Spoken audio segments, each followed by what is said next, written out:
우리가 한 걸 가지고 정리할 수 있는. 야, 이런 편집샵 같은. 새로운 시도인데 괜찮은 것 같은데. 고무적입니다. 예. 자, 밀리터리 사이언스의 10년 만난 본게임을 본진으로 곧장 진격해보도록 하겠습니다. 안녕하세요. 저희는 본게임의 NSG입니다. 자, 오늘의 주제 무엇일지 영상을 통해서 먼저 확인하시죠. 자, 우리 영상. 오, 예. 육해공 뭐 수준까지 뭐 다 나오고 있습니다. 효과 없는 것 같죠? 아마 많은 분들 보셨을 거예요. 정확해요. 예.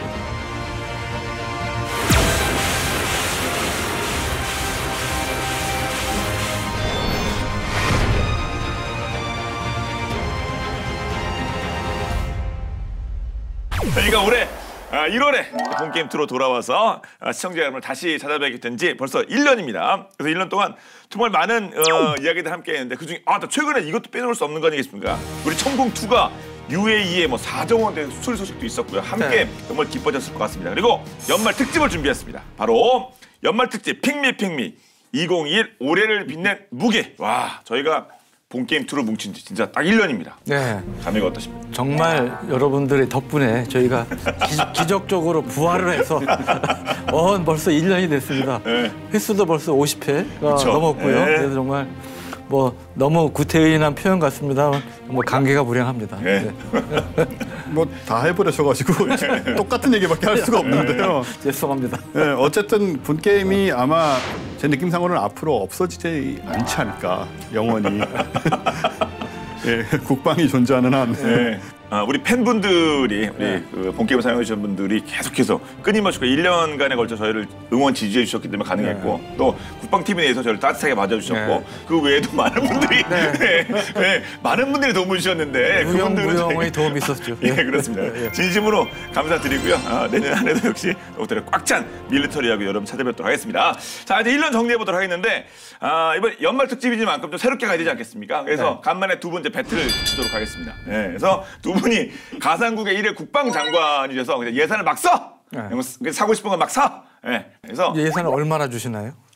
일단 우리 국방 예산이 52조라고 하는데요. 우리나라가. 그래서 그 딱 10분의 1 딱 해서 5조. 묻지도 따지지도 않고 뭐 그냥 쓰는 딱 그렇게 해서. 아니 겨우 5조만 주시면 어떡하라면. 소국을 만들어서. 그러니까. 아니 무슨 뭐 군대를 만들려는 게 아니잖아요. 무기만 픽을 하시라는 겁니다. 무기만 5조 가지고 핵심적인 무기만 탁탁탁 픽하시라 이 얘기입니다. 픽을 한다면? 첫 픽. 첫 픽이 중요해요. 첫 픽. 유 장관님 첫 픽. 당연히 그거는 뭐 KF-21이죠.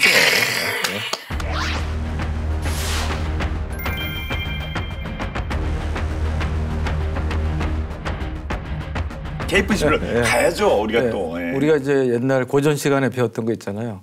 닐러 무사 마리오. 닐러 무사 마리오 그거 기억 안 나세요? 언제 우전이에요? 지금 우리 고등학교 다닐 때 어느 나라 말인지도 모르겠어요. 이게 무슨 지금 이거 라이브로 해야 되는데 라이브에도 실시간 채팅창 봐야 되는데 물음표가 지금 막 제가 보기에는 막 물음표 10페이지 나올 것 같거든요. 그러면 저거 역시 또 연식이 오래된 분이고 막 달리겠네요. 그러니까요. 어디서 오신 분이야 막. 아니 그건 굳이 말할 필요가 없다는 거죠. 두말할 나위 없다. 쉽게 얘기해서. 그게 무슨 말씀이라 뭐야? 닐러 무사 마리오. 닐러 무사. 그 한문이에요? 인민군 쓰는 말 아니죠? 그러니까 통과. 사투리 같기도 하고. 그러니까요. 아주 근데 핵심이 중요하죠. KF-21이다. 일단 유 장관의 첫 픽은 KF-21. 뭐로 맞상대하시겠습니까? 당연히 저도 KF-21. 그렇죠. 저쪽으로 할 거 저희가 사오려고요. 선수를 쳐서. 아마 이건 밀리터리 좋아하시는 분들은 모두 여쭤봐도 제가 보면 80% 이상은 KF-21부터 시작하지 않을까 생각이 들어요. 맞습니다. KF-21은 어쩔 수가 없으면 그거 당연한 물량을 제가 사올 거기 때문에 배틀이 됩니다. 그렇죠. 저쪽에 안 가게. 그렇죠. 우리가 또 주어진 예산 범위 내에서 5조 다 써도 돼요, 사실. 그렇죠. 우리가 뭐 대량 생산까지 아니죠. 이게 여기서 딱 한정돼 있기 때문에. 근데 KF-21 우리 보람에 저희가 이제 경남 사천까지 가다 직접 그 모습까지 제가 요즘 표현대 영접까지 했었는데요. 그런데 최근 KF-21도 그냥 그거로 끝난 게 아니라 계속 소식에 업데이트가 있죠. 지지난달 10월 초에 방위사업청이 KF-21이 주인공인 CG 컴퓨터 그래픽 영상을 공개를 했고 이게 CG인데 상당히 완전네요. 지금까지 본 CG 중에 상당히 업그레이드된 정교한 CG였습니다. 오, 야, 그래서 이 영상을 뭐 야, 10번 보셨다는 분도 있는데 매니아 중엔 정말 네. 우리 뭐 또 못 보던 스텔스기도 막 뒤에 그렇죠. 옆에 보디가드가 생겼네요. 네. 우리 KC330 시그너스. 이 시그너스가 또 올해 활약을 엄청나게 많이 했잖아요.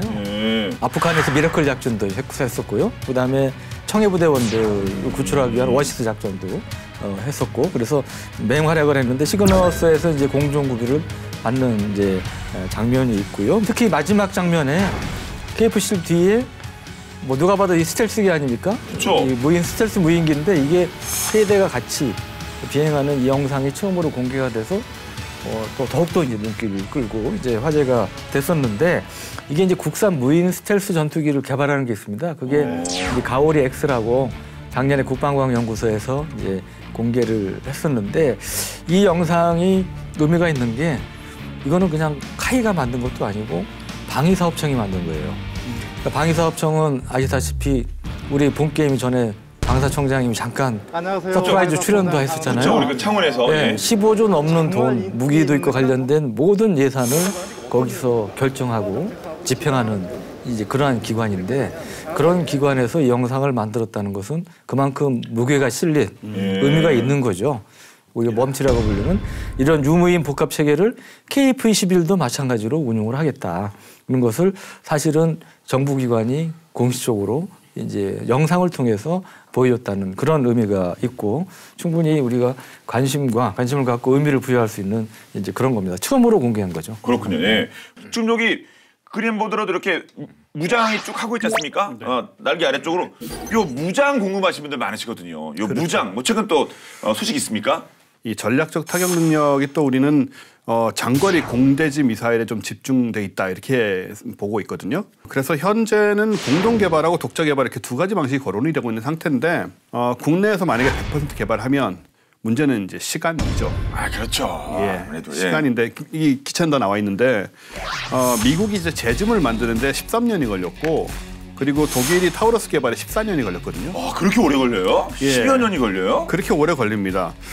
우리나라가 만약에 지금 그래서 장거리 이 공대지 미사일을 독자 개발에 도전을 한다 이렇게 보면 2030년대는 돼야 개발이 끝난다라는 얘기가 되거든요. KF-21보다 늦는 거 아니야 이거? KF-21의 양산 종료 시점에야 미사일이 개발되는 상태가 되는 거죠. 그럼 순서가 안 맞죠. 미사일이 먼저 나오거나 그래야 되는 거 아닙니까 최소한? KF-21 전력화 이후에 상당 기간 동안 전투기에 미사일을 이제 실전 배치 장착할 수 없다는 상황이 벌어질 수 있으면 이건 큰 문제가 되기 때문에, 그래서 지금 이제 결국은 해외 업체하고 좀 파트너십을 해가지고 좀 시행착오를 좀 줄이고, 그리고 시험 평가나 뭐 감항 인증 같은 그 관련 노하우 이런 부분을 좀 습득을 해야 되지 않느냐. 네. 그런 의견이 좀 대세인 것 같습니다. 그 독자 개발은 일단은 뭐 대부분 케이스는 저는 뭐 환영이긴 합니다만 그것도 상황에 따라 다른 거 아닙니까? 케이스 바이 케이스로. 왜냐면 우리가 이제 지난 9월 15일 날 SLBM 공개할 때 그때 이제 다른 것도 공개했잖아요. 고위력 미사일, 우리 다루던 초음속 순항 미사일, 그리고 또 하나 공개한 게 이제 국산 장거리 공대지 미사일입니다. 네. 흔히 장공지라고 줄여서 장공지. 그건 소위죠. 이건 뭐 아니 이거 오피셜은 아니고. 네. 근데 그 KF-21에 장착하기 위한 장공지였어요. 그래서 그때 시험 발사가 돼가지고 목표물에 거의 정확히 한 1, 2m의 오차로 명중을 했는데, 근데 이제 이때 이 미사일은 엔진이 안 달린 상태의 미사일이었어요. 그래도 뭐 한 100km 이상 날아가서 명중을 했다는데, 요는 지금 이제 국방과학연구소하고 모 업체에서 이제 개발하고 있는데, 국방과학연구소나 이제 방위사업청 설명은 이게 이제 2020년대 말까지 개발하겠다는 거예요. 그러면 우리가 KF-21이 이제 공대공은 2026년까지고 공대지가 이제 2028년까지로 돼 있어요. 그래서 2028년까지 개발되면 별 문제 없는 거죠. 근데 이제 그 이후로 개발되면 원쌤이 얘기했듯이 만약에 30년대 넘어가고 이러면 그때 이제 공백이 생길 수 있는 거죠. 그래서 일단은 국산 장공지가 지금 개발이 장거리 공대지 미사일이 어느 정도 개발이 진척돼 있다. 네. 그거를 우리가 이제 알 필요가 있고, 그 다음에 정부 당국에서는 2028년, 2020년대 말까지 개발할 수 있다고 얘기한다. 그거를 이제 염두에 둘 필요가 있고요. 그래서 우리가 지금 논의하는 건 이게 선진국의 예를 봤을 때 근데 그렇게 짧은 시간 내 개발이 쉽지 않다는 거죠. 예. 그래서 그 지연에 대해서 공백이 생길 경우에는 대책이 있어야 되니까 이제 그런 맥락에서 지금 요 얘기를 하는 겁니다. 그럼 독자 개발, 공동 개발 다 지금 여지가 있는 거군요. 있는 거죠. 예, 그러니까 독자 개발이 불가능하다 그건 아니에요. 예, 그래서 그걸 우리가 염두에 둘 필요가 있고 그래서 만약 그게 어려울 경우 이제 우리가 타우러스가 이미 도입돼 있지 않습니까? 근데 이거는 사실은 굉장히 우수한 미사일이에요, 실제로. 이 기존에 들어와 있는 게 이제 350K인데 이거를 좀 개량한 350K2라는 거를 제시하고 있어요. 그래서 지난 10월에 서울 아덱스 전시회에서도 이제 그 큰 실제 크기 모형을 이제 공개를 했는데 마침 KF-21 앞에 공개를 해서 강한 의지를 보였죠. 우리 KF-21을 맞춰서 이거 할 수 있다. 이제 그런 의지를 보인 건데 기존에 이제 사거리나 파괴력은 약간 좀 강화가 되고 크기는 줄인 형태, 이제 그런 형태라고 그래서요. 그러다 보니까 사거리는 한 550km 이상 되고요. 콘크리트 전통 능력은 비슷합니다. 6m 이상 된다고 그러고 이게 이제 크기가 좀 기존 거보다 작다 보니까 이 F-15K 외에 KF-16은 물론이고 FA-50에도 장착할 수 있다. 그리고 물론 KF-21에도 장착을 할 수 있다고 그래요.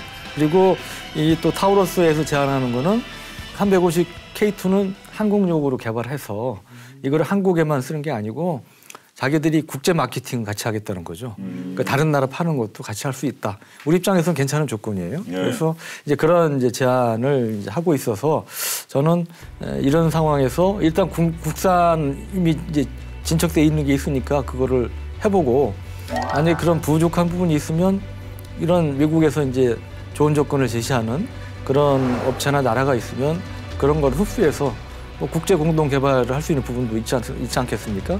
서로 윈윈하는 게 중요하니까. 그래서 그런 모델로 추진하는 게 바람직하지 않을까 싶습니다. 다른 회사에서도 이렇게 뭐 그 외국 회사들 입질이 좀 있네요. 이렇게 뭐 같이 그렇죠. 하자, 뭐 하자, 막 적극적인 의지도 보이고요. 보이고 그렇죠. 그리고 이게 또 이제 중요한 게 KF-21 수출을 해야 되는데. 아, 물론이죠. 이 비행기만 딸랑 있으면 안 되잖아요. 거기 이제 소위 옵션, 우리 자동차도 마찬가지. 좋은 옵션이 있어야 사람들이 땡겨서 살 거 아닙니까? 그러니까 KF-21을 이런 공대공 말고 이렇게 펀치가 센 공대지 미사일도 있어.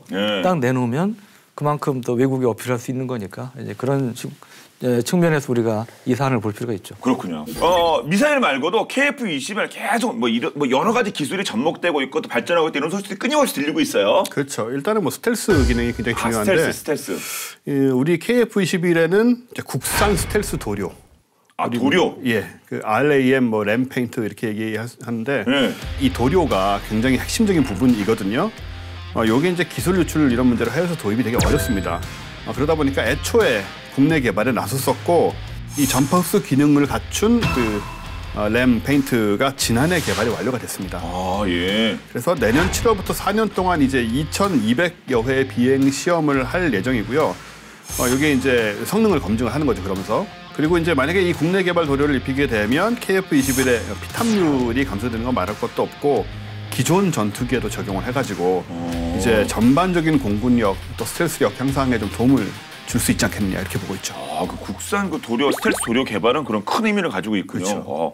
KF-21은 큰 좋은 소식인 것 같습니다. 근데 사실 KF-21은 저는 이제 문양이 딱 봐도 이건 일단 뭐 디자인 자체가 이거 뭐 솔직히 이런 뭐 산업 디자인이라서 이것도 그러니까.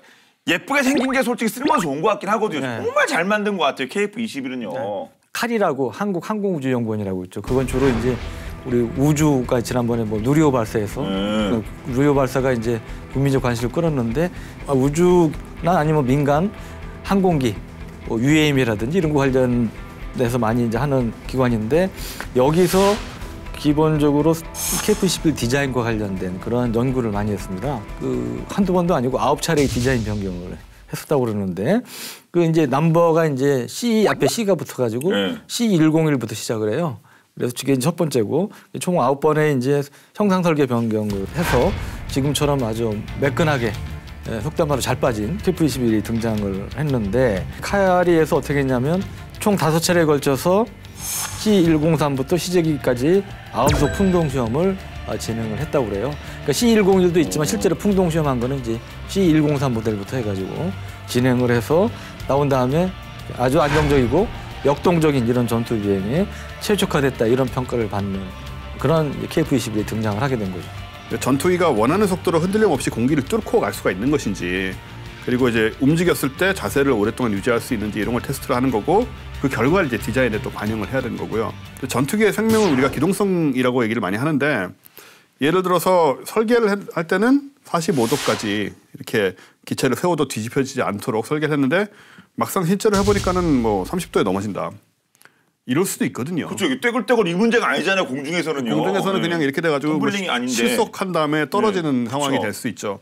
그리고 또 아주 급격한 기동을 했을 때 기체가 예상치 못한 불안정한 모습을 보인다던가, 또 이럴 경우엔 대부분 사실 날개 문제거든요. 날개 형태라든가 날개 설계 문제라든가 이런 거기 때문에, 그래서 날개를 그런 경우에 날개를 키울 것이냐 아니면 뭐 날개를 위치를 바꿀 것이냐 이런 것도 결정을 해야 되잖아요.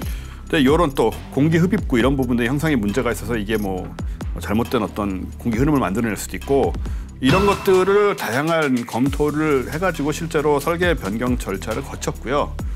당시 이제 해외에서 시설을 빌려서 초음속 풍동 시험을 진행하기로 했는데, 초음속이면은 음속이 이제 시속 1200km 정말 어마어마한 바람이 부는 거죠. 뭐 어떤 태풍을 통해서도 토네이도보다도 더 강력한 바람이 부는 건데, 이거는 한 번에 가동 가능한 시간이 1분밖에 안 돼요. 그러다 보니까는 이제 그리고 다시 시험을 하려면 또 오래 기다려야 되는 이런 그런 장비이기 때문에 고생이 굉장히 많았는데, 우리나라에서도 2018년에 그 ADD의 그 초음속은 아니지만 천음속 풍동 시험 시설이 갖춰졌었거든요. 그래서 이제 지금은 우리가 양산 및 개량 작업에 활용을 많이 하고 있죠. 예. 관심 많이 모아서 그런 게 뭐 썰이라고 해야 되나, 별소리가 막 다 들려. 말도 안 돼. 제가 들어도 말이 안 되는 것 같은 소식도 많았어요. 네, 그러니까 지금 뭐 그게 순수하게 정말 애정 어린 관심과 우려 차원이 아니고 음해성 뭐 그런 것도 없지 않았는데, 출고식 한 다음에도 엔진을 뗐다 붙였다 하고 뭐 여러 가지 작업들을 하는데, 그 당시에 이제 일부 언론이 이제 그거에 대해서 거의 뭐 해체 수준으로 분해했다 뭐 이런 식으로 이제 보도가 돼가지고, 이게 이제 외국에서도 막 관심을 끌었죠. 특히 이제 문제가 있는 거 아니냐. 특히 이제 일본 언론 네티즌들이 출고식에 맞추기 위해서 무리하게 KF-21 그 행사를 했다가 후유증으로 뭐 이례적으로 해체 수준의 뭐 분해를 한 거 아니냐 이런 식으로 이제 그런 음해성 얘기도 많이 돌고 그랬는데, 이제 이거는 사실이 아니고요. KF-21이 출고식을 했지만 또 다른 전투기 경우도 출고식 한 다음에도 많은 진상 시험을 합니다. 근데 여기에는 뭐 단순히 뭐 연결해가지고 뭐 그 숫자 나오는 거 테스트하는 게 아니고, 뭐 엔진도 아까 말씀드린 붙였다 뗐다 이런 과정도 이제 거치는 것이고, 그다음에 연료 개통 시험도 이제 하는데 여러 가지 한계 상황에서 이제 할 수도 있고, 그리고 주연료 탱크 주변의 구성품의 탈부착 마찬가지 그런 것들도 계속 그 지상 시험 과정에서 이제 할 수 있는 거란 말이죠. 엔지니어들 보면 정말 순수하게 사명감으로 밤잠 안 자고 이렇게 하시는 분 많잖아요. 그런 분들 굉장히 좌절감도 느끼고 뭐 그러시다는데, 이제는 이제 그런 것들이 좀 없어지는 게 바람직하지 않을까 생각합니다. 내가 자동차 샀는데 뭐 사고가 나서 정비업소 들어가는데 거기서 엔진을 내려? 이러면 큰일이긴 하죠. 그런데 개발 단계에 있는 거고 하나하나 이렇게 만들어가는 단계에 있는 거 정말 수시로 그러면 이룰 수, 뭐 엔진을 뭐 뗄 수도 있는 거고 다시 뭐 이렇게 보완할 수 있는 건데, 그걸 전 이 기사 보고 저 그때 모르는 제가 생각하고 약간 열받더라고요. 지금 보면 첫 비행이 바로 뭐 출고한다 밀어주는 게 아니고 비행한 것도 아니잖아요. 아니요, 그죠? 내년이에요. 그러네. 그러니까 그 전까지는 수많은 이제 그런 테스트 과정을 거쳐야 됩니다. 인도네시아, 우리가 또 이게 또 국방으로 또 이렇게 밀접하지 않습니까? 이 인도네시아가 이게 뭐 이렇게 뭐 분담금 뭐 이런 것도 있었는데, 그 문제는 좀 정리가 됐나요? 인도네시아가 원래 이제 공동 개발자로 참여하면서 그 총 사업비의 20%를 부담하기로 했잖아요. 2015년에 전체 사업비가 8조 8천억으로 정해졌고, 그 중에 이제 1조 6천억을 분담하기로 약속을 했던 건데, 인도네시아가 경제가 어렵다든가 이런저런 이유로 2017년부터 분담금 납부를 중단한 상태로 지금까지 8천억이 지금 미납된 상태입니다. 그래서 이게 어떻게 해야 되느냐 고민이 많았는데, 지난달에 이제 협의가 사실 이루어졌고요. 인도네시아의 전체 분담금 규모 8천억 원을 유지를 하되, 그중에 30%인 4,800억 원을 현물로 지급하기로 합의가 됐어요. 현물이 뭐냐면 팜유입니다. 팜유. 그거 많이 쓰는데. 솔직히 아주 많이 쓰죠. 이거 꼭 필요한 건데 대한민국에. 뭐 여러 가지 뭐 먹는 거, 닦는 거, 뭐. 그래서 이걸로 낼 가능성이 매우 높다라고 보여지는데, 어쨌든 그래서 카이하고 인도네시아 국방부가 내년 1분기까지 이제 미납액하고 향후 납부액을 포함해서 비용 분담 계약서를 수정을 하면 이게 확정이 되는 거죠. 예. 잘 좀 같이 갔으면 좋겠습니다. 인도네시아 우리 한국이요. 또 KF21 또 이쯤 되면 또 막 그 개발되는 과정에서 수출 소식도 막 들리고 막 그래야 될 것 같은데 뭐 그 부분에는 뭐 소식 없습니까? 네, 4.5세대 세미 준 스텔스기라고 말씀드리지 않았어요? 그러니까 이런 성능이 있으면서 가격은 상대적으로 저렴하고 또 정치적으로 부담도 적고 미국의 이제 포브스지가 있죠. 여기서 이라크가 KF-21을 수입할 가능성이 있다 이런 보도를 했다고. 이라크요? 예, 이라크는 지금 항공기를 보면 굉장히 동서를 오가면서 좀 다국적입니다. 그러니까 러시아제 수호이 22도 있고요. 체코제 L159 있고 반면에 또 미국제 F-16 블럭 52 전투기도 있어요. 그리고 우리 또 아시다시피 카이에 T-50도 이제 또 수출이 돼 있죠. 물론 T-50 이거는 뭐 FA50에 가까운 거지만 KF-21이 2026년에 이제 개발이 끝나는데 이때 되면 이라크군의 미국제 F-16은 한 15년 정도 연식이 좀 되는 이런 이제 상황이 된다는 거죠. 그래서 이라크가 이제 노후한 전투기를 대체하기 위해서 신형 전투기가 필요한데 이게 이제 이 중에 KF-21을 구매한다면 가치가 있는 투자가 될 것이다 이런 얘기가 나온다는 거고 또 우리는 이제 이라크가 이제 보면 정치적으로 굉장히 복잡한 나라잖아요. 민감하니까 뭐 미국, 유럽, 러시아, 중국 다 이게 복잡하게 얽혀 있는데 또 일부는 앙금도 있는 거죠. 근데 우리는 이제 그런 게 없으니까 좀 자유롭다는 그런 점에서 이제 장점도 있고요. 미국의 디플로메시라는 이제 외교 전문지가 있는데 여기서도 KF-21의 주 고객이 될 나라로 이라크 외에 이제 태국, 필리핀을 이제 꼽았는데 이들 나라 보면 딱 공통점이 보이죠. 뭐죠? 태국, 필리핀에도 우리 T-50이 수출돼 있잖아요. 그렇게 되나요? 또? 이거는 순수한 훈련기는 아니고 물론 가 있는 거는 뭐 경공격경이나 아니면 전술 임무기 형태 개량된 게 가 있지만 여하간 이미 이제 수출이 돼 있으니까 그런 점에서도 이미 길은 뚫어놓은 거죠. 이라크와 마찬가지로 거론은 되는데 근데 이제 문제가 이 나라들 태국, 필리핀이 돈이 별로 없어요. 국방비에. 그렇지. 국방비가 많이 쓸. 그래서 우리 KF-22 가격이 어떻게 될지 모르겠으나 얼마나 살 수 있을지는 좀 두고 봐야 될 것 같습니다. FA50 또는 뭐 하여튼 이게 T-50이 뚫어놓은 시장이기 때문에 꽤 긍정적인 소식이 곧 들릴 것도 같습니다. 개인적으로는요. 그럼 이제 첫 번째 픽이 두 분의 원픽, 첫 번째 픽이 6픽 원픽해서 KF-21 그럼 5조에서 얼마를 빼야 되는 거죠? 이거 얼마예요 이게? KF-21의 이제 목표 기체 가격이 6,500만 달러거든요. 예. 그러니까 이게 768억 원쯤 나오더라고요. 그래 거의 안 빠지네. 5조에서 5조에 뭐 한 대 사도 뭐. 근데 제가 싹쓸이 할 거기 때문에 제가 40대를 다 사면 5조가 대충 채워져서 저쪽에 안 주고 제가 제공권을 완전히 장악할 생각입니다. 한 대가 아니고 여러 대 사면 안 되는 거예요? 한 번에? 마음에 들면 여러 대 사면 안 돼요? 이거는 40대 사가지고 제공권을 장악해서 저 유나를 폭격하려고요. 솔직히 저희가 인터넷 포를 만약에 투표를 보면 뭐 이렇게 뭐 항공기 뭐 배, 잠수함 골고루 사면 6픽이 그렇게 된다면 KF-21 한 40대 소위 몰빵하셔서 산 쪽이 많이 승 이렇게. 그러니까 우리 원쌤은 이 불공국의 무지막지한 이게 나타나네. 이거저거 안 따지고 하나 이렇게 그리고 뭐 폭격하실 생각도 하고 그러니까. 선제 공격을 생각하고 선제 공격은 좀 약간 공대지 미사일 탑재해가지고 공대지 장거리 공대지 미사일 뭐 장지공 장공지 네 약해서 네 이런 장공지야 장공지 하여튼 뭐 어떻게 그 KF-21 한다 이렇게 하고 자 다음 이제 두 번째 픽으로 넘어가도록 하겠습니다. 먼저 이제 유 장관님. 그 제가 좀 간이 작아요. 그래서 뭐 어디 한 대 몰빵을 못해. 이거저거 있잖아요. 우리가 스타일이 다르네. 포트폴리오 실렉션이 다양화하는 거 있잖아요. 계란을 한다고는 잡지 않으시는군요. 이 간 작은 사람들한 특징 있잖아요. 여기저기 이렇게 많이 거쳐놓는 거. 뭐. 아니 무슨 콜라 회사는 핵심적인 누구는 뭐 간 비행기도 안 타는데 이게 간 작아서 그런 건 아니잖아요. 현명하고 리스크를 분산하는 거죠. 주식 투자도 그런 식으로 한다고 하더라고요. 이게 저는 솔직히 뭐 개인적으로는 별로 좋아하지는 않습니다만 좋아하지 않는 나라의 기종이죠. 중국의 FC-31, 그다음에 일본의 F-3 스텔스기.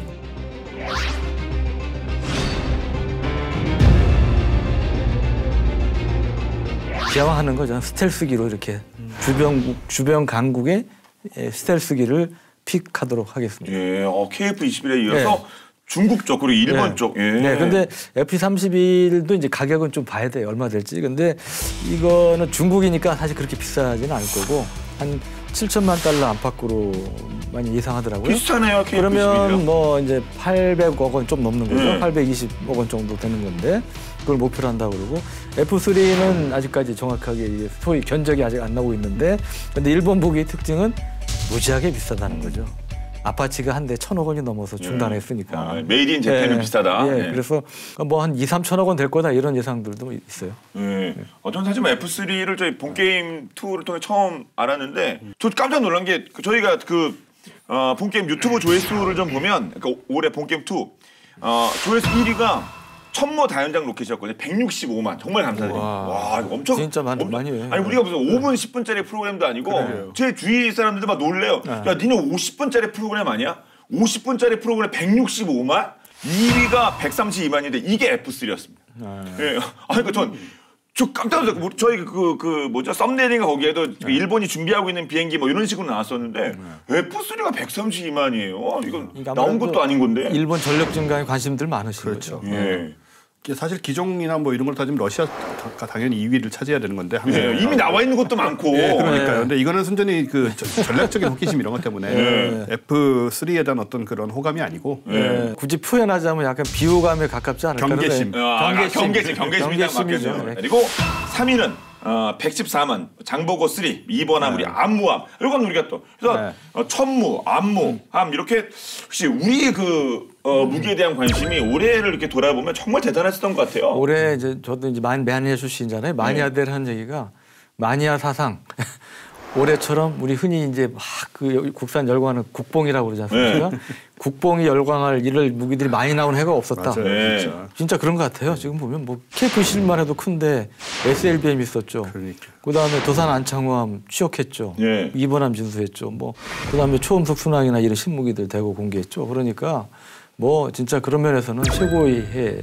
근래 지난 20년, 거의 제가 볼 때 20년간 최고의 해 아니었나 싶어요. 심지어 루머 비슷하게 이번에 누리호 쏜 것도 사실은 일부러 그 ICBM 실험을 한 거라는 그런 썰도 있어요. 실제로 궤도에 안 올리고 재진입 실험을 한 거다. 썰입니다. 이거는 전혀 공식적인 얘기가 아니고 일부에서 이런 말을 할 정도로 요즘 무기 국뽕이. 저도 뭐 그건 아니라고 보는데 여하튼 누리호가 ICBM으로 전환될 수 있는 건 사실이죠. 사실이죠. 그래서 그러면서 누리호까지 포함하면 정말 최고의 해였던 것 같습니다. 아니 2021년이 그러니까 정말 그런 그 무기들이 많이 남아서 그런 겁니까? 아니면 그 전에는 이런 것들은 뭐 대국민 홍보라든가 뭐 우리 자랑 이런 걸 안 해서 그런 겁니까? 아니 그 전에도 우리 국산 무기들을 홍보한 적이 있죠. 있는데 이제 지금 나오는 무기들은 그 전에 공개했던 것보다 조금 한 단계 차원이 높은 전략적 의미를 갖는 이제 그런 무기들이 있었던 거죠. 예를 들어 그 전에 T-50 할 때도 성대하게 했어요. 대통령까지 참석해서 성대하게 했는데 최초의 우리 초음속 훈련기 만들었다. 제트기 만들었다. 의미 있죠. 그 자체가 의미가 있었는데 아무래도 이제 KF-21 전투기에 나오니까 좀 빛이 바라는 거 아니겠습니까? 그게 좀 차이가 날 수 있겠네요. 그리고 예를 들어 뭐 타격 무기 관련해서 천무 미사일 같은 경우는 사실은 고위력 미사일이나 SLBM은 정말 처음 나온 거죠. 처음 공개된 거죠. 그래서 그런 맥락에서는 정말 전과는 다른 의미가 있다고 볼 수가 있죠. 사실 국뽕 얘기 나와서 말인데 문화도 그렇고 여러 가지 경제도 그렇고 우리나라가 이제 뭔가 월드 클래스로 올라가는 느낌이 있잖아요. 그렇죠. 무기도 마찬가지로 지금 나오는 무기들은 뭐 세계 1등은 아니더라도 세계 탑 클래스의 어떤 기술이라든가 그런 것들을 필요로 하는 무기들이 등장한다는 점에서 우리가 보면서 또 감동을 하는 것 같아요. 정말 그 자긍심이 느껴지는 그런 소식들이 많은 올해 2021년이었고요. 근데 그러면 유 기자님이 우리 유 장관이 동북아 스텔스 뭐 일본, 중국 쪽을 픽해 주셨는데 그러면 원 장관님 어떻게 하시겠습니까? 저는 제가 좋아하는 나라를 택하겠습니다. 유 장관님과 다르게 좋아하는 나라에 저는 이 러시아의 뭡니까 그럼? 일편단심.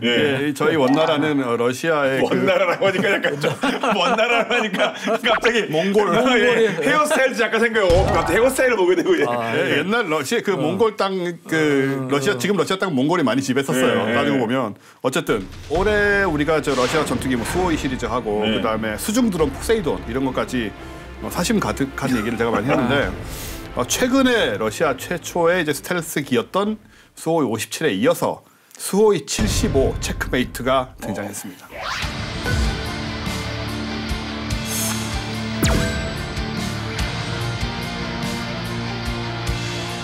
체크메이트. 이름도 아주 이름부터 멋있죠. 뭔가 좀 막 포스가 팍 느껴집니다. 예. 끝이다 이걸로. 예. 가격은 3천만 달러로 놀랍게 저렴하고요. 지금까지 언급됐던 거에 거의 반 아닙니까? 절반 혹은 그 이하죠. 예. 굉장히 아름답습니다. 예쁩니다. 아, 디자인도 역시. 네, 예. 그래서 제가 뽑았습니다. 근데 이거는 제가 한마디 안 할 수가 없네요. 솔직히 잘 예쁜지 모르겠고 두 번째 그 가격이 3천만 달러라는 거는 예. 희망가예요. 목표가. 러시아가 이제 세일즈하는 게 이게 스텔스기다. 그러니까 러시아판 F-35라는 예. 거예요. 3천만 달러면 F-35의 거의 3분의 1 가격이잖아요.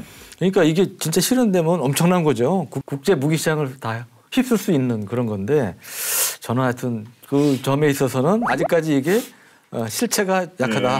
그럼 제가 그리고 사오려고 하다가 바가지를 쓸 수 있다는 얘기예요. 그다음에 F3, F-31 빠지지 않고요. 중요한 게 그래서 러시아가 지금 선수 모으고 있어.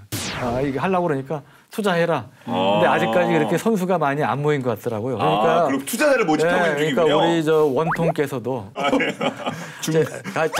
아까 저 원국 원나라라고 그러니까 제가 갑자기 헷갈렸습니다. 예, 미안합니다. 그 원장관께서도 한번 잘 판단하시고 보시기 바랍니다. 야, 이런 훈수를 당하네요. 제가. 네, 훈수를 이제 받는 게 아니라 어드바이스 받는 게 아니라 당하고 계시는데 그러면 잠시만 계속해서 하나하나 그러면 왜 그 픽이 그렇게 되는지 말씀을 나누도록 하겠습니다. 그러면 6픽부터 보도록 하죠. 왜? 중국판 F-35 빌리는 F-31 스텔스기 모습이 최근에 형광펜을 칠해놨죠? 네. 이게 뭐 색깔이 색깔이 이거 진짜 이건 뭐 모니터 문제입니까? 뭐예요 이거 색깔이? 아니 이게 이제 중국다운 거죠. 중국다운 이 독특함을 보이는 건데 색감이 참 나빠요. 예, 색깔이 이걸로 실제로 배치할 거라고 저는 생각하지는 않습니다. 알겠죠. 가능성이 높아 보이지는 않는데 여하간 딱 봐도 F-35랑 비슷한 느낌을 좀 주지 않습니까? F-35 엔진이 하나죠. 이거는 엔진이 두 개예요. 이 이제 가장 큰 차이고 그에 뭐 수직고리 날개 두 개 뭐 이런 것들은 마찬가지고요. 날개가 접이식이다. 우리 항공모함에 탑재하는 함재기들은 다 좁은 공간 때문에 이제 접게 이렇게 중간 부분은 접게 돼 있지 않습니까? 그래서 이제 그런 이제 항모 탑재기로 개발됐기 때문에 날개가 이제 접이식이라는 거고요. 또 하나 캐터펄트 이륙 장치도 달려 있는 게 파악이 된다고 합니다. 그래서 이거는 이게 이제 처음에 논란이 있었어요. 이게 함재기냐 아니면 그 중국의 젠-20이라고 우리 이제 5세 스텔스기 지금 배치하고 있는 거 얘기한 거 있지 않습니까? 그거를 보좌하는 미국의 이제 F-22가 제일 센 거고 F-35는 그보다 약간 약한 그런 이제 스텔스기 개발했듯이 그런 걸로 이제 F-31을 개발하느냐 논란이 있었는데 그게 아니고 F-31은 함재기용으로 이제 개발이 되고 있는 거다 하고 이제 그게 거의 정설로 이제 굳어지고 있고요. 그러면 어디로 가느냐? 중국이 지금 상해에서 이제 003형이라고 세 번째 항모를 한창 건조해서 지금 이제 상당히 많이 거의 완성 단계인데 내년에 이제 진수가 될 걸로 예상을 합니다. 형체가 드러난다 보니까 생각보다 너무 큰 거예요. 뭐 미국의 니미츠급보다 좀 작지 않느냐 그러는데 이거는 미국의 최신형인 제랄드 포드급하고 거의 비슷한 크기. 그게 배수량이 10만 톤 넘는 건데 이 003형 항모에 이 F-31을 배치할 것으로 지금 이제 많은 전문가들이 예상을 하고 있습니다. 그에 맞서는 우리 원스탬픽은 체크메이트. 체크메이트 진짜 체스판 이거 확 뒤집을 수 있을지 한번 보죠. 사실 해외 시장을 노린 러시아의 야심작이에요. 앞서 개발했던 뭐 수호이 35S나 수호이 57에 사용된 기술하고 부품을 사실은 재활용을 많이 했습니다. 그래서 개발 시간도 단축을 했고 단가도 낮춘 거거든요. 좀 3천만 달러에 대해서 아까 비판적인 말씀을 하셨는데 저는 어쨌든 간에 뭐 보고 간 가격이 있으니까 맞춰달라고 할 거고요. 3천만 달러에. 얼마까지 보고 오셨어요? 그러니까요. 3천만 불 보고 왔는데요. 이거 잘 보고 오셨네요. 이거 잠깐만요. 사장님한테 말씀하죠. 사장님, 3천만 불도 보시면 또 오셨어요. 이거 3천만 불. 예. 진짜로 그 F-35의 3분의 1 가격이니까 좀 파격적인 가격이고 올라간다 해도 뭐 그렇게까지 올라갈 리는 없잖아요. F-35까지 막 이런 식으로. 그래서 경쟁력이 가격 경쟁력이 있다고 보여져서 현재 그 UAE하고 인도하고 베트남, 아르헨티나 등에 지금 수출 영업을 하고 있는 상태고 근데 저렴하다고 이게 뭐 그래서 싸구려냐 이렇게 말할 수는 절대 없는 것이 수호이 75는 사실 전작인 수호이 57보다 훨씬 작고 얇으면서도 스텔스 성능은 훨씬 발전된 디자인을 가지고 있습니다. 왜 그러냐? 가장 눈에 띄는 게 수평 꼬리나기가 아예 없습니다. 스펙이 없어요. 아 옆에 진짜 없습니다. 위로 올라온 것만 이렇게 된 게 없군요. 네, 사실상 수평 꼬리 날개가 없고요. 네. 그래서 이 사다리꼴 모양의 주날개 큰 이거하고 그다음에 한 쌍의 수직 꼬리 날개로 모든 비행 제어를 하게 돼 있고요. 그리고 주날개하고 수평 꼬리 날개 사이에 이제 레이더 전파 감압이 없는 거예요. 그러니까 어쨌든 뭐 저렇게 튀어나온 게 하나라도 없으면 레이더 전파에는 확실히 유리하거든요. 앞으로 개발된 6세대 전투기들의 바로 이런 부분들을 지금 도입을 할 생각들을 하고 있어요. 그거를 러시아가 그렇군요. 먼저 했다. 예. 역시 그 기술력과 경험과 그 모든 것을 갖춘 러시아의 어떤 쾌거다. 그렇죠. 우리가 단가도 획기적으로 낮출 수 있었다. 그러니까 체크메이트란 말이 전혀 틀린 말이 아닌 것이죠. 솔직히 3천만 불에 말씀하신 그런 그 성능이 나온다고 하면 체크메이트 되는 거 아닙니까? 유 장관님? 그런데 보면 근데 또 있어요? 아니 말씀 듣고 보니까 이제 감탄을 해서 러시아 수호회사 사장이 이거 이제 보여주면서 엄청 마케팅을 했는데 우리 저 원쌤 모셔갈 것 같아요. 수호회사 홍보대사로. 제가 또 그것도 잘해요. 의외로. 그리고 그 외에도 이 소위 75는 마트리오시카라고 하는 자동 군수 지원 시스템을 이제 도입을 했는데 인형 까도 그 똑같은 거 그거 아닙니까? 그런 것 같아요. 어쨌든 이건 사실 그 자동 군수 지원 시스템의 이름이고요. 항공기 정비하고 보수에 드는 인력이 이제 줄어드는 그런 첨단 시스템인데 이거를 지금 실제로 운영하고 있는 것이 오직 F-35 전투기밖에 없습니다. 앨리스라고 ALIS 오토매틱 로지스틱스 인포메이션 시스템이라는 이름으로 운영을 하고 있는데 그래서 이게 이제 마트리오시카가 제대로 개발만 되면 그 유지 장비 인프라가 부족한 제3세계 국가들에게 이 시스템 전체를 이제 판매를 하는 거니까 큰 장점이 되는 거죠. 그렇군요. 또 유지 보수까지 또 고려한 비즈니스 모델을 짜고 있습니다. 자, 그럼 다음 이제 유 장관님 픽은 뭘까요? 네, 아까 제가 그 F-31 외에 일본의 F3를 말씀드렸잖아요. F3가 일본판 F-22로 불리는 비행기예요. 이거 아까 거랑 너무 똑같은 이거 체크메이트랑 똑같은 거 아니에요? 다르죠. 체크메이트보다 훨씬 세련되지 않았습니까? 아니 수직 날개인가 수평 날개였나? 그거 없고 수평 꼬리 날개 없죠. 우리 수직 꼬리 날개만 이어져 있고 앞에 그 형태는 비슷한데 제가 뭐 일본 거를 그렇게 예찬하는 사람은 아니지만 조금 급이 다르다. 그 말씀을 감히 좀 드리고 싶네요. 우선 저 일본판 F-22라고 그랬잖아요. 그러니까 이게 F-22와 F-35를 합쳐놓은 비행기다 이런 얘기가 나와요.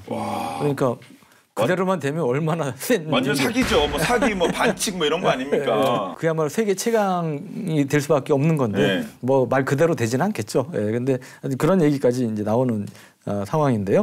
우선 그 F-35를 보면 일본이 사실은 미국을 제외하고는 전 세계에서 제일 많이 사는 나라예요. 무려 147대.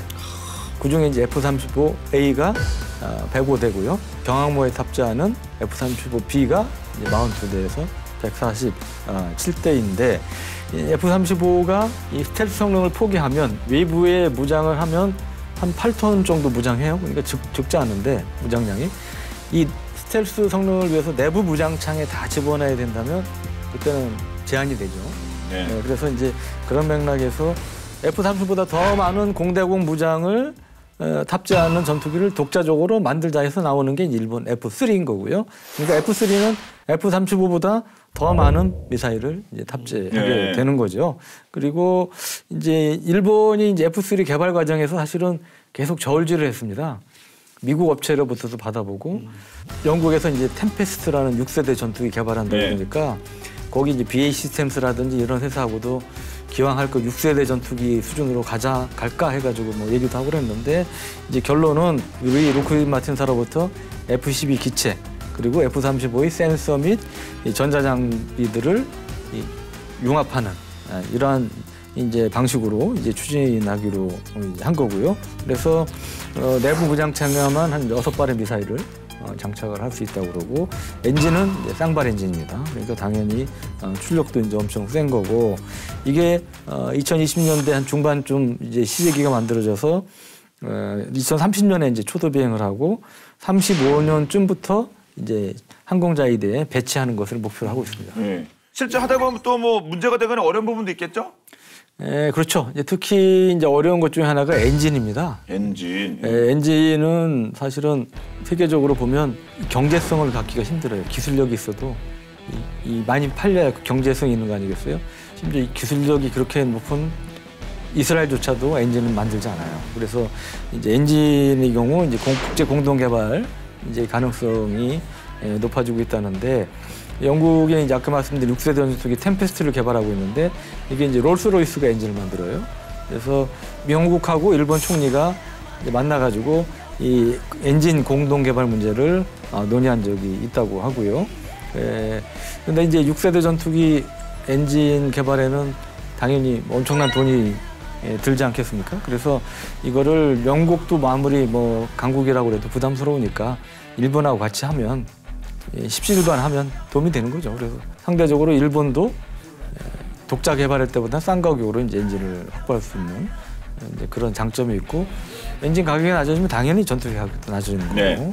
그래서 일본의 고질적인 병폐인 이 비싼 무기 가격 이 부담을 좀 줄일 수 있다는 이제 그런 것이 있죠. 그 전투기 월드컵이란 걸 하면 거의 끝판왕 아닙니까? F-22가 나왔습니다. 일본판이긴 합니다만. 뭔가 또 카운터 어택을 좀 날리셔야 될 것 같은데요, 좀 원장관님. 지금 계속 나오고 있는 게 사실 스텔스 전투기, 그쵸? 스텔스 계열 전투기들인데 저희는 좀 뜻밖일지 모르지만 재래식 전투기를 하나 택해보겠습니다. 포기하신 겁니까? 아닙니다. 틈새 시장을 노리는 전략입니다. 이게 요새 유행하는 있죠 리트로. 이게 아주 역공. 틈새인데 큽니다. 틈새가. 그래요? 네, 들어보시면 이해가 되실 텐데 지금 뭐 스텔스 시장이 엄청 치열하게 경쟁이 되고 있는데 사실 재래식 전투기 시장도 굉장히 경쟁이 지금 심한 상태예요. 초반에 미국의 F-22나 F-35 개발로 소위 5세대 스텔스 기술의 이제 결정체로 각광을 받았는데 최근 들어서 우리 방송에서도 좀 다뤘지만은 중국이나 러시아 같은 나라에서 이제 스텔스기를 개발했을 뿐만 아니고 스텔스기를 탐지하는 이제 안티 스텔스 기술 또한 지금 맞죠. 나오고 있거든요. 계속 이런 상황에서 스텔스 성능보다는 오히려 강력한 공격력 그리고 낮은 가격 등을 원하는 나라들이 있단 말입니다. 그 나라들을 노린 기체입니다. 이게 뭔가요? 뭐예요? 뭐 새로 또 개발하는 겁니까? 아닙니다. 한 대도 안 팔리던 라팔입니다. 라팔가 오래된 비행기 아닙니까? 라팔? 예, 모습만 봐도 벌써 옛날 분위기가 나긴 나죠. 라팔 얘기가 나면 이거 좀 시장 조사를 잘못하신 거 아니에요? 이게 언제 건데 라팔입니까? 제가 이거를 20년 전에 타봤다고 말씀드렸었죠.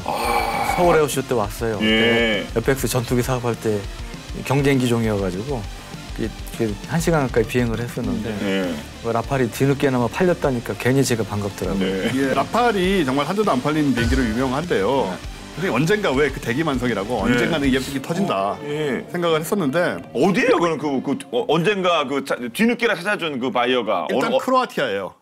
지난 5월에 크로아티아 정부가 이제 프랑스 라팔 F-3를 구매한다고 밝혔고요. 그리고 그 다음 달인 6월 달에 인도네시아가 라팔을 36대 구매하는 초기 계약에 또 서명을 하게 됩니다. 그 과정에서 KF-21의 공동 개발 분담금 8천억 원이 미뤄지는 사태가 벌어진 점은 유감스러우나 그때 언급이 됐었죠, 라팔이. 그 정도로 이게 중요하게 이제 인도네시아에서 인식을 하는 경우죠. 아니 근데 결국 뭐가 될 줄 알았다 기다리셨다면서요. 그건 장점이 있기 때문 아니겠습니까? 왜 어떻게 이게 이렇게 뒤늦게 빛을 보는 거죠, 라팔이? 일단 라팔은 2004년에 이제 실전 배치가 되고 숱한 시도에도 불구하고 수출에 실패한 흔하지 않은 기체죠. 그래서 흑역사이긴 한데 근데 지금 상황이 역전되는 건 뭐냐면 라팔을 찾는 해외 고객들이 갑자기 늘어나기 시작을 했어요. 제가 좀 하다 보니까요. 저는 하나씩 고르는 줄 알았는데 제가 하나 하는 동안 2개씩 가지고 뭐 비행기도 2개고 모두. 그런데 중요한 게 그 5조 원 범위를 벗어나지 않았잖아요, 아직까지 제가. 그래서 제가 이 순간을 기다리고 있었죠. 확실한 무기. 바로 극초음속 미사일. 이 기술 자체가 극초음속 무기에 대한 굉장히 놀라운 진전이고요. 원래 스푸트니크 시절부터 그런 얘기가 있었어요. 인공위성 돌다가 이게 거기서 핵무기를 떨어뜨리면 어떡할 거냐. 미국 의회에서 갖고 있다가 이렇게 스푸트니크가 돌 때 그때 미국 상공을 돌았거든요. 그러니까는 그게 현실화되는 상황이라고 어느 정도 생각할 수 있고요. 미국은 깜짝 놀랐을 것 같은데요? 제가 놀랄 정도로 놀라워하더라고요. 그렇겠죠. 저는 미국이 그런 반응을 보인다는 게 약간 뜻밖이고 좀 의외였어요. 미국이 어떻게 반응을 했길래? 어느 정도냐면